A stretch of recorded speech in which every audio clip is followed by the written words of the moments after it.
Entrega teu caminho ao Senhor, confia nele e o mais ele fará. Muito bom dia, que a graça e a paz do nosso Deus nessa manhã esteja sobre você e sobre tua família. Clamo a Deus nesse momento que possa intervir, estar aí ao teu lado onde você se encontra nesse instante. Não sei se dentro da sua casa ou dentro do carro ou no outro meio de transporte, mas tenha certeza, a mão do Eterno, o poder do Eterno estará sobre a tua vida nesse momento. Deixo com você também nessa manhã uma parte da Bíblia que se encontra no livro de Provérbios, capítulo 3, o verso 13 e o verso 14, onde a Bíblia diz o seguinte: Feliz o homem que acha sabedoria e o homem que adquire conhecimento, porque melhor é o lucro que ele dá do que o da prata, e melhor a sua renda do que o ouro mais fino. Provérbios, capítulo 3, o verso 13 e o verso 14. A verdadeira sabedoria nós só conseguimos encontrar no Senhor. Todo conhecimento que adquirimos nesse mundo sem o Senhor não vale nada. É por isso que a cada manhã nós temos que abrir o nosso coração, buscar ao nosso Deus, permitir que Ele conduza a nossa vida. A cada dia nesse canal nós estudamos um capítulo da Palavra do Senhor. E nessa manhã eu convido você a ter nas mãos a Palavra de Deus no livro de Salmo, capítulo 16, o verso 1 e o verso 2. Guarda-me, ó Deus, porque em ti me refugio.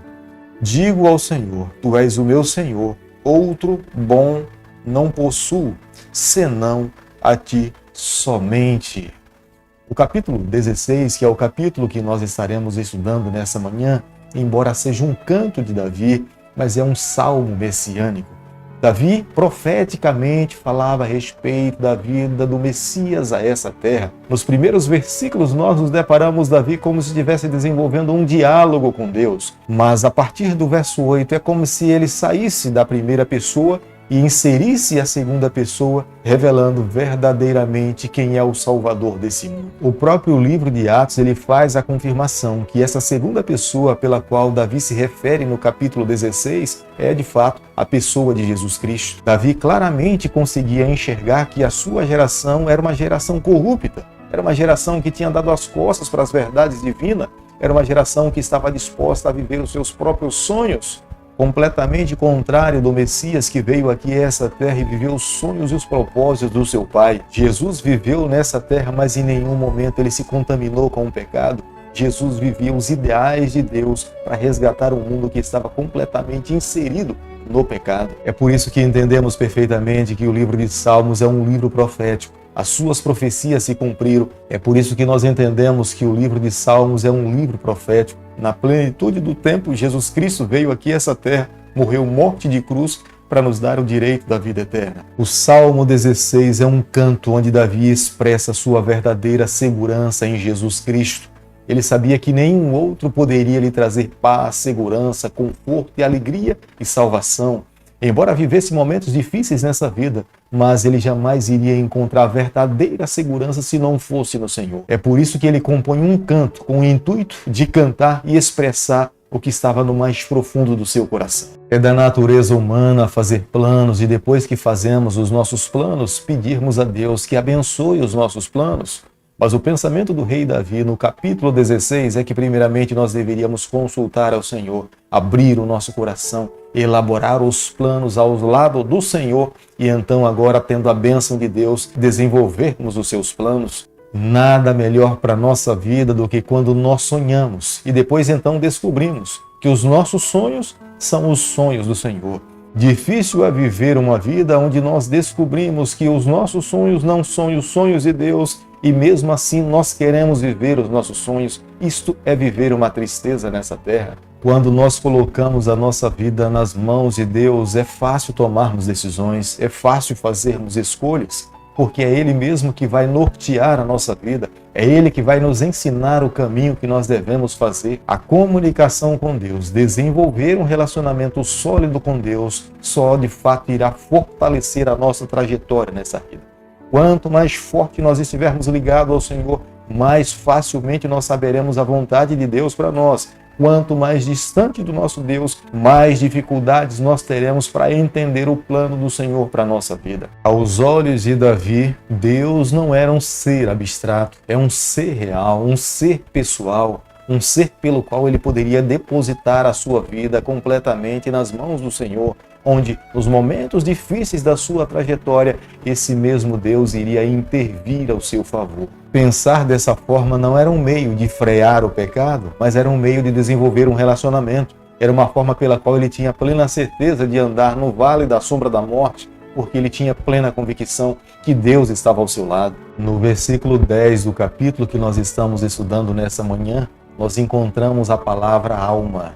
Davi estava se referindo a seres humanos. Essa palavra provém do hebraico, a palavra nefesh, que frequentemente é traduzida por alma. Mas nós precisamos entender uma coisa.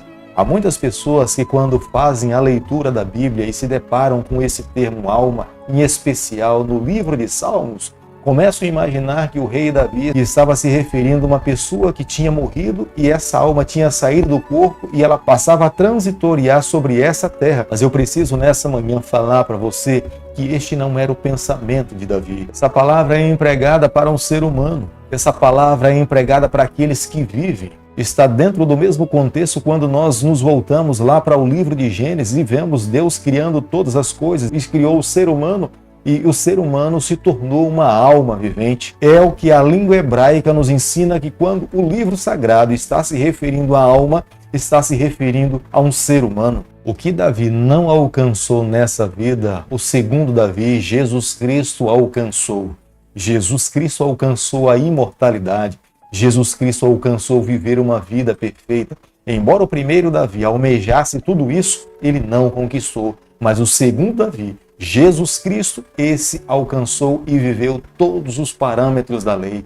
Era por isso que o primeiro Davi depositava a sua confiança no segundo Davi. E em Jesus Cristo ele alcançaria as bênçãos prometidas na sua palavra. Tanto o apóstolo Pedro como o apóstolo Paulo reconheceram que o cumprimento dessa profecia do capítulo 16 do livro de Salmo se cumpriu de fato na pessoa de Jesus Cristo, quando ele veio aqui a essa terra, morreu morto de cruz e nos deu o direito da salvação. Querido amigo, nessa manhã, ao concluirmos o estudo do capítulo 16 do livro de Salmos, eu e você, nós precisamos guardar no nosso coração a seguinte verdade: Jesus deve ser a única e exclusiva verdade e esperança do nosso coração.